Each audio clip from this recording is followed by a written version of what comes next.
বিশ্বের কোথাও যুদ্ধ চায় না বাংলাদেশ, তবে ভারত পাকিস্তান যুদ্ধের আশঙ্কায় নিজেদের প্রস্তুতি না নেওয়াটা আত্মঘাতী হবে বলে জানিয়েছেন প্রধান উপদেষ্টা অধ্যাপক ডক্টর মোহাম্মদ ইউনূস। দুপুরে বিমান বাহিনীর বার্ষিক মহড়া আকাশ বিজয় 2025-এ যোগ দিয়ে তিনি বলেন, অনেক সময় যুদ্ধের প্রস্তুতিও যুদ্ধের দিকে নিয়ে যায়। যুদ্ধকে ব্যয়বহুল উল্লেখ করে প্রধান উপদেষ্টা বলেন, বিগত সরকারের লুটপাটে দেশের অর্থনৈতিক অবস্থা খারাপ।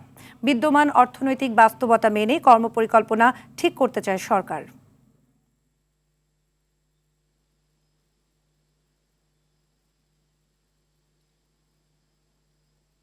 গ্রহণের মাধ্যমে বিশ্ব শান্তি প্রতিষ্ঠায়ও অবদান রাখছে। অনেকের মতো আমিও যুদ্ধবিরোধী মানুষ। পৃথিবীতে যুদ্ধ হোক এটা আমরা কামনা করি না, কিন্তু এমন বিশ্বে আমরা বাস করি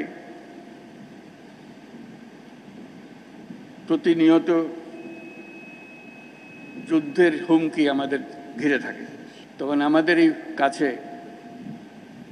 ভারত পাকিস্তান যুদ্ধ হই হই অবস্থার মধ্যে রয়ে গেছে। তো কাজেই এই পরিস্থিতির মধ্যে প্রস্তুতি না নেওয়াটা আত্মঘাতী।